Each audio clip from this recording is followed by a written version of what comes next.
Prologue: The Locked Basement. In 1978, renovation workers inside an aging brick building in Chicago discovered something unsettling. Behind a false wall in a dusty basement vault sat a metal trunk sealed with 3 rusted locks. Inside were brittle notebooks, coded financial ledgers, faded photographs, and a single note. If this is found, the truth will already be too late. The documents would eventually connect to one of the most disturbing and shadowy figures in American history, a man who built a hotel that became a labyrinth of death during the world's Columbian Exposition. His name was H. Holmes. But this was not the simple story you might have heard. This was darker. Chapter 1: The Charming Doctor. Born Herman Webster Mudgett in rural New Hampshire in 1861, Holmes displayed intelligence early and cruelty even earlier.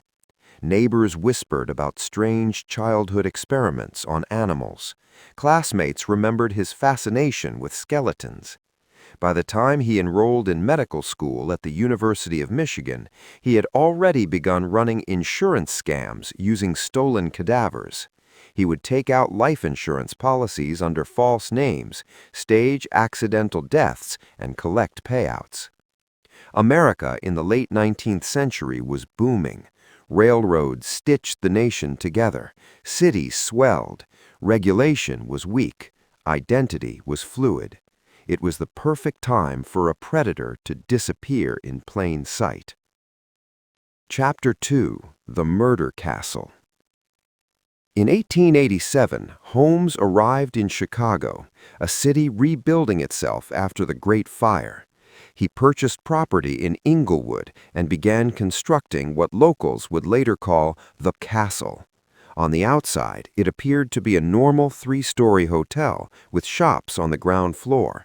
But inside, it was something else entirely. Windowless rooms, soundproof chambers, hallways leading to nowhere, gas lines connected to guest bedrooms, chutes leading to the basement, a kiln capable of destroying bodies. Workers were frequently hired and abruptly fired. No one knew the building's full blueprint. Holmes controlled every detail. When the World's Fair opened in 1893, Chicago flooded with visitors. Over 27 million people attended. Many needed lodging. Some checked into Holmes' hotel. Some never checked out. Chapter 3: The Vanishing Women. Holmes often targeted young women traveling alone, typists, secretaries, shop clerks seeking opportunity in a growing America. He would charm them with promises of employment or marriage. One such woman was Julia Smythe. She worked in one of Holmes's stores below the hotel.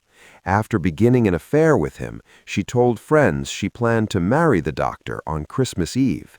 She was never seen again. Holmes claimed she had moved away. Later, skeletal remains consistent with a female adult and child were found in his basement laboratory. Authorities would eventually estimate that Holmes confessed to 27 murders. Some historians believe the true number was far higher, possibly over 200, though exact figures remain debated. But what made Holmes uniquely terrifying wasn't just murder, it was calculation. Chapter 4: America's First Serial Killer? The term serial killer did not yet exist, but Holmes understood psychology, insurance systems, and urban anonymity.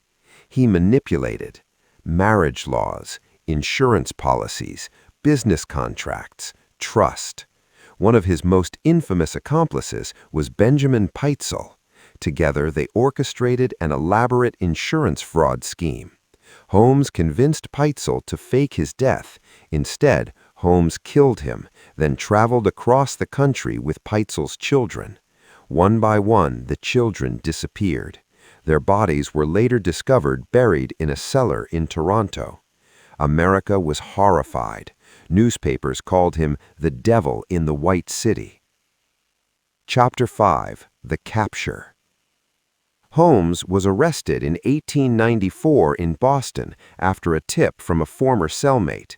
Detective Frank Geyer tracked the missing children across multiple states in one of the first multi-state criminal investigations in U.S. history. In 1896, Holmes was convicted of murder.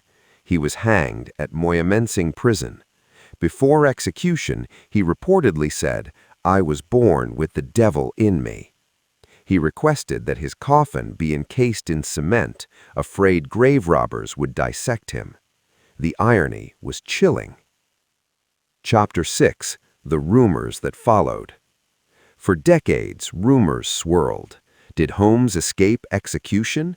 Was the body in the grave truly his? Were there accomplices never identified?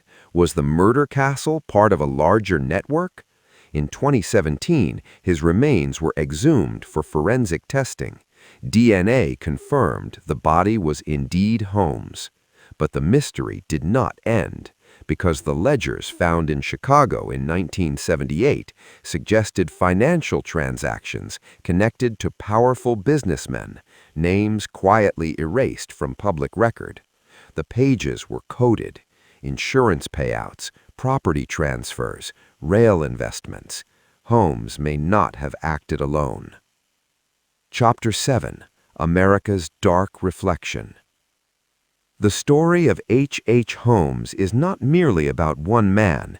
It reflects a moment in American history: rapid urbanization, weak regulation, blind faith in progress, the anonymity of urban cities. The Gilded Age glittered on the surface. Underneath, corruption and exploitation thrived. Holmes exploited a nation intoxicated with growth. He understood something fundamental about America at that time: opportunity creates shadows.